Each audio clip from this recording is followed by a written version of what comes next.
हमारे अति मीठे अति प्यारे बाबा जो प्रेम के सागर, सुख के सागर, दया के सागर हैं, कैसे इस पतित विकारी भ्रष्टाचारी दुनिया में आकर के दुख धाम को सुख धाम बनाते हैं।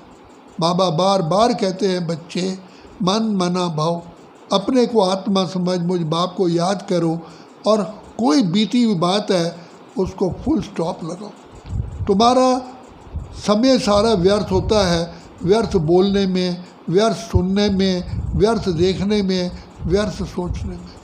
इसका मेन है देह अभिमान। देह अभिमान ही पतन की जड़ है। तो देही अभिमानी बनोगे तो बाप याद आएगा, बाबा की शिक्षाएं याद आएंगी, बाबा का वर्षा याद आएगा, बाबा के गुण याद आएंगे और बाबा का प्यार अनुभव होगा और अति निसुख के झूले में झूलोगे। इसलिए बाबा कहते हैं बच्चे देही अभिमानी, देह अभिमान ही पतन की जड़ है और स्वचिंतन उन्नति की सीढ़ी है। बाबा बार बार कहते हैं बच्चे तुम कितने लाडले, कितने मीठे, कितने सिकिलधे बाबा को प्यारे लगते हो। बच्चे बाप तुम्हारे लिए ही इस दुखधाम में आए हैं सुखधाम बनाने के लिए। अब तो बस तुम सामने आके खड़े हो गए हो, इस दुनिया को सिर्फ एक ही स्टेप रखना है और सुखधाम में पहुंच जाओगे। तो बच्चे और कोई भी धर्म पिता, महान आत्मा, पुण्य आत्मा कोई भी घर का रास्ता बता नहीं सकता, क्योंकि वो घर को जानते नहीं, स्वयं को नहीं पहचानते, समय की पहचान नहीं है।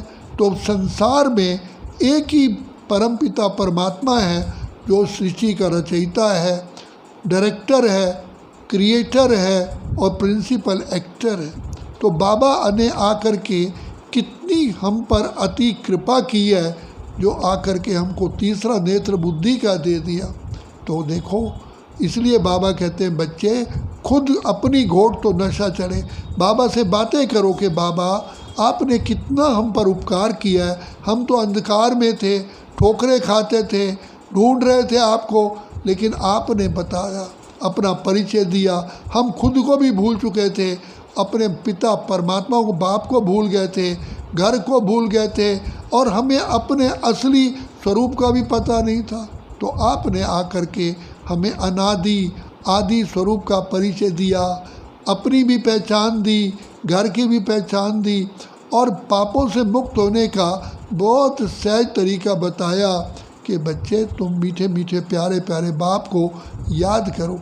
तो जब हम आत्माएं बाबा के श्रीमत पर चलते हैं, हम खुद को भी प्यारे लगते हैं, आशीर्वाद देते हैं और सारे विश्व को भी प्यारे लगते हैं, क्योंकि हमारी चलन में बहुत स्नेह और दैवी गुण आ जाते हैं और बाप की भी अत्यंत दुआएं मिलती हैं। तो बाबा कहते हैं बच्चे तुम निराकारी, निरअहंकारी, निर्विकारी बन करके विश्व का राज्य भाग लो। बाप आया है तुमको, तुम्हारे लिए स्वर्ग की बादशाही गिफ्ट में देने के लिए। अपने मीठे लाडले सिकिलधे बच्चों को बाबा बार बार शिक्षा देते हैं बच्चे बाप से वरदानों से झोली भरो। बाबा आया है ऐसी दुनिया में ले चलने के लिए जिसको सुखधाम, पैराडाइज, हेवन, बहिश्त, जन्नत कहा गया है। बस ऐसी दुनिया आई कि आई। और वर्तमान समय तो देख रहे हो कैसे संसार रौरो नर्क बन गया है, दुख धाम है, कांटों का जंगल है। ये दुनिया तो अब गई के गई। इसलिए बाबा कहते हैं बच्चे ये जो समय रहा हुआ है इसको सफल करो, अपने समय, श्वास, संकल्पों को सफल करो। अच्छा, ओम शांति।